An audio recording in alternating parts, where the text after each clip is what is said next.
In this video, we're going to talk about Salesforce user records.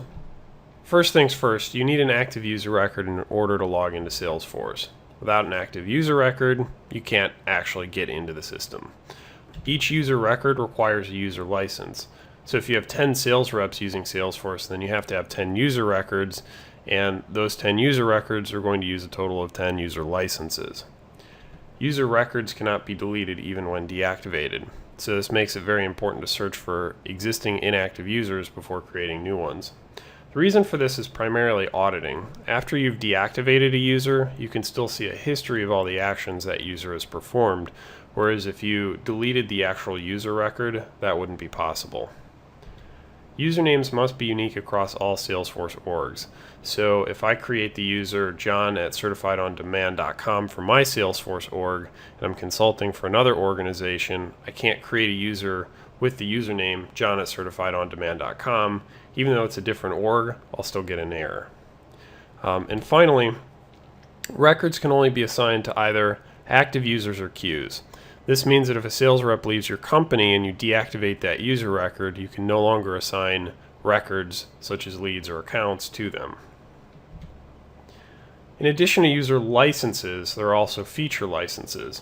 A combination of the two determine what actions a user is licensed to perform. A user's licensing in conjunction with their permissions determine what actions they can perform. Role and profile set the foundation for a user's permissions, but there's also a lot more to it than that, which will get discussed in security.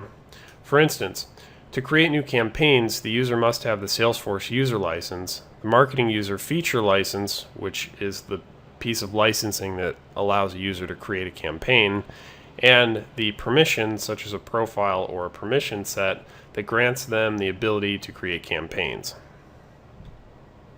There are a few key differentiators in user license types.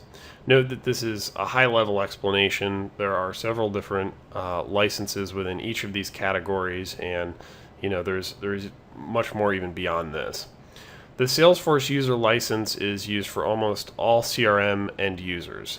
Salesforce Platform or Force.com licenses are used for custom applications, and they'll have limited or no access to CRM data. For instance, accounts and contacts may be read-only with no other CRM data visible. Chatter licenses may have limited or no access to any object. And there are, like I mentioned before, there's a ton of different licensing options for portals, for sites, which we're not going to discuss in this video. So when you create or edit a user, the key settings are licensing, security, which role and profile are key. There's a lot more to it, but make sure to set the role and profile correctly. That will handle the majority of your security settings for a user. And finally, localization, which we've got another video on. And this is essentially how the information is displayed to the users. I've navigated to the users page and I will edit my test user, James Smith. Normally the username and the email address would match, but I used my email address in this case. The user license type determines which profile and feature licenses are selectable. For instance, if I select the Salesforce Platform user license, then the marketing user feature license is not selectable. Feature licenses are not specifically labeled, but are generally listed under the active checkbox, as you can see here.